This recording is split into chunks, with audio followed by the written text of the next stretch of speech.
Good afternoon, ladies and gentlemen. My name is Iron Shib, or Shib for short. The goal of this video today is to dive through my new shadow build that I crafted today almost as a meme to find out that it's one of the strongest builds I have ever made. Unbelievably good for endgame, and it smokes through tier 4 stuff. You've got to check this out. Chill.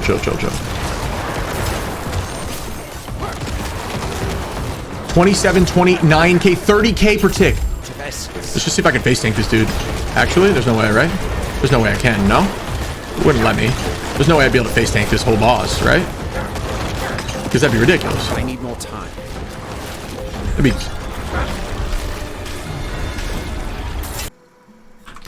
All right, so let's go through the skill tree. First ability I use is Reap. Reap I use for two reasons. One, it gives damage reduction by 15%, which is always nice for a frontline build. But also right here, every 5 seconds, Reap creates a corpse when you use the ability, which just starts off your chain of insane damage over time. Also, if an enemy dies with Reap, you gain 30% attack speed for 3 seconds. That's nothing too crazy. I wouldn't worry about that too much. My right click, I'm going with Blight. And Blight is just to add some more damage over time on the ground. The whole point of this build is shadow damage. So use Blight. It's going to slow enemies by 25%. It's going to defile the area, creating damage over time on the ground. And then you deal 15% increased damage to enemies on Blight, which is nice because the whole point is just to create a pool on the ground that absolutely melts everybody and to make sure they stay there. The passive that I use is 12% to create a corpse at the target's location with my lucky hit, which is always great as well.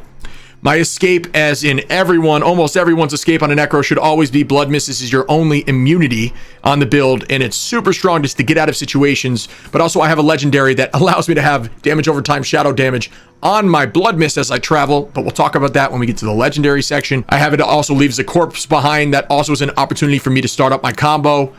And it overpower reduces the cooldown of Blood Mist, but that's really nothing that we're too worried about. That's not going to do much in this build. You're going to want to make sure you max out Corpse Explosion. I have some equipment that's going to make it 2 points over, so it's 7 out of 5. Corpse Explosion radius is increased by 15%, but also you got to guarantee... Slideways, thank you so much for the follow. But also you got to guarantee that you use the Darkness skill, Miasma. It does a bunch of damage over time, over 6 seconds. This does 4,000 at the moment. Consuming a corpse generates 2 essence, just to make sure your essence or your mana is constantly topped off. And then you do increase damage every time you consume a corpse. And since this is a Corpse Explosion build, it just makes sense. You're doing 9% increased damage as you corpse explode. Enemies take 6% increased damage from you and deal 9% less damage to you when you're close. So this is really strong because this build is very front facing. You want to essentially get on top of them, do the damage over time, and then stay almost stationary, especially because there's a legendary that you do more damage when you're stationary. In this build, you can pretty much stay dead stationary and tank a lot of the damage. And then also you can use your Blood Mist. One thing that people don't realize is you can stay stationary and click your Blood Mist and stay invulnerable while still being stationary, so it stacks that stationary damage. I know that's fucking confusing, but ultimately what I'm saying is that the more stationary you are with a certain legendary, you can do a bunch more damage, which is impactful for you on the damage over time build. So how do I make sure they stay on top of the damage over time? And that's going to be Corpse Tendrils. Corpse Tendrils is going to be the situation you've all seen. On one of the corpses on the ground, a Tendrils over a large AoE is going to pull everyone towards the center and stun them. Stunning them on that damage over time is the way to go. You want to proc as many of those corpse explosions on the ground as possible for the Miasma. It's going to keep consistently doing a bunch of damage to them. Enemies who are in the range of Corpse Tendril are slowed before being pulled. And then also enemies damaged by Corpse Tendril are made vulnerable. So this just allows 20% increased damage by your damage over time effects. We're going to spec into some of these shadow damaging passives because all of your damage is shadow on this build. Damage enemy with darkness skills increase your movement speed by 15% for 3 seconds. When you damage enemies with darkness skills, they take 2% increased shadow damage from you and your minions for 2 seconds. Darkness skills deal 9% bonus damage to enemies who are slowed and 9% bonus damage to enemies who are stunned or immobilized. And obviously, since they're stunned from corpse, it's got to do more damage. And these bonuses stack. Darkness skills also have a 15% chance to stun for 3.23 seconds. So there's more stun opportunity.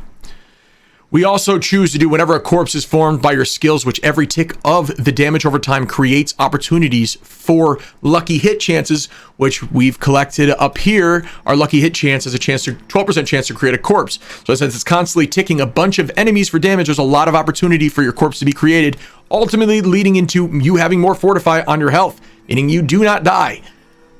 Okay, moving into the ultimate We have no minions on this build at all, so you obviously want to spec into standalone. You get damage reduction by 18%, and since there's no minions, there's no reduction. It's just 18 flat. Sacrificing your skeletal warriors and skeletal mages increases their sacrifice bonus by 60%. So I'll talk about which sacrifice bonuses we get into in a second. Our ultimate, we do Bone Storm. You might be saying, I thought you wanted to do Shadow. Well, you can turn Bone Storm into a Shadow ability, and the nice thing is when you turn it into a Shadow ability with this legendary, it also does damage over time. Shadow damage over time. So if you look for Shadow damage over time on any of your equipment and you want to make that your sole focus of what each piece of equipment has, it'll affect every last one of your skills. So it does a lot of damage over time. Trey, thank you so much for the gifted community, baby. 2 of those get you a mount. Don't need to do it. Just letting you know in case you didn't know that. Damage reduction is increased by 15% while Born Storm is active, so you're even tankier. And then critical and chance is increased by 20%. I have this on there. Honestly, this may not even be needed on the build. Lastly, shadow damage infects... Your key passive on this build is shadow damage infects enemies with Shadow Blight for 2 seconds. You and your minions deal 10% bonus damage to enemies with Shadow Blight. But the real nice part is every 10th time an enemy receives shadow damage from you or they're affected by Shadow Blight, they take an additional up to 945 or 22% shadow damage.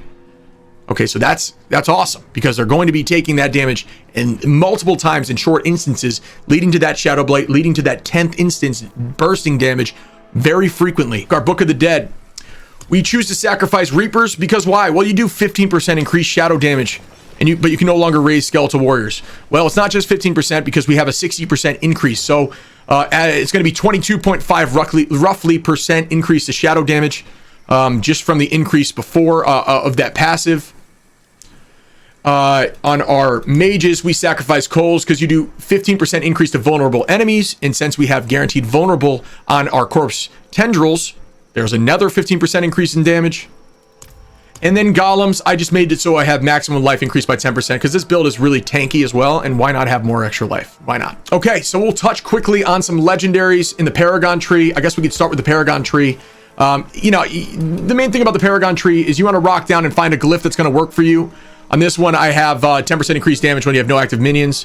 And then it increases magic nodes around, so you see more armor, more damage in general. But the main thing that people get confused with Paragon trees, don't stress too much. Do a lot of those nightmare dungeons, find a good glyph, level it up, and it'll benefit you in some way. If you get one for shadow damage, Merry fucking Christmas. Then you're going to connect it to the tree that gives you Wither. Wither makes your shadow damage over time effects have a 5% chance to deal 50% bonus damage each time it deals damage. This chance is increased by 1% and bonus damage is increased by 2.5% for each 50 willpower. So you want to build a lot of willpower. This stacks. So you'll start seeing me fighting bosses in some of these clips here where I'm hitting my damage over time starts stacking eventually to almost 40k twice a second. Then, okay, what else are you going to pick for your nodes? Right now, I did Potion to Maximum Life. Not a big deal. I can't really get to this yet until I get more willpower, which I will get. And then you want to get Shadow damage over time. And Shadow damage, that just couldn't be more perfect for this build. And then lastly, damage to affected by Shadow over time enemies, 10%. And then 16 damage to elites, 16% damage to elites. Like, these nodes, the synergy on this Paragon tree compared to all of the other Paragon trees that I build on Necromancer, and I've spent a crap ton of time on Necromancer building multiple different builds as you've seen on YouTube. This synergy is the best by far. I don't know how this build hasn't been made yet. I kind of stumbled upon it just trying to have some fun. It's busted. It's insanely strong. You've got to try it out. Other than the Paragon tree, let's talk about some legendaries that I like to use. I'm not even fully equipped on these legendaries yet. I think I'm going to see nothing but nowhere but up from here. I don't have a focus that works for me at all yet. I've got some of the stuff that I really like on this build is this unique glove right here. This isn't necessary, but damn is it good. Every time I hit Corpse Explosion, it summons a skeleton that charges at a random enemy and explodes. So instead of me blowing up the corpses where the corpses are, it'll actually sprint at an enemy, locking them down. It's great for mobile enemies. It's great for using corpses behind you to chase down enemies in front of you. It's just really strong. Honestly, it's not a necessity for the build, but it makes the build. It makes the build. Bone Storm damages grants a barrier. I'm using Bone Storm here, like I said, because it has shadow damage, but it's also great because it's more tankiness. So I use Bone Storm to dive into the middle of a fight and just tank everything.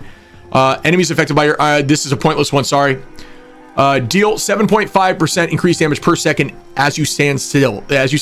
On this build, like I said, you do not have to move. You go into the middle of the fight, you use Bone Storm, and you can use your a Blood Mist and literally not move, so you guarantee that 30% increased damage.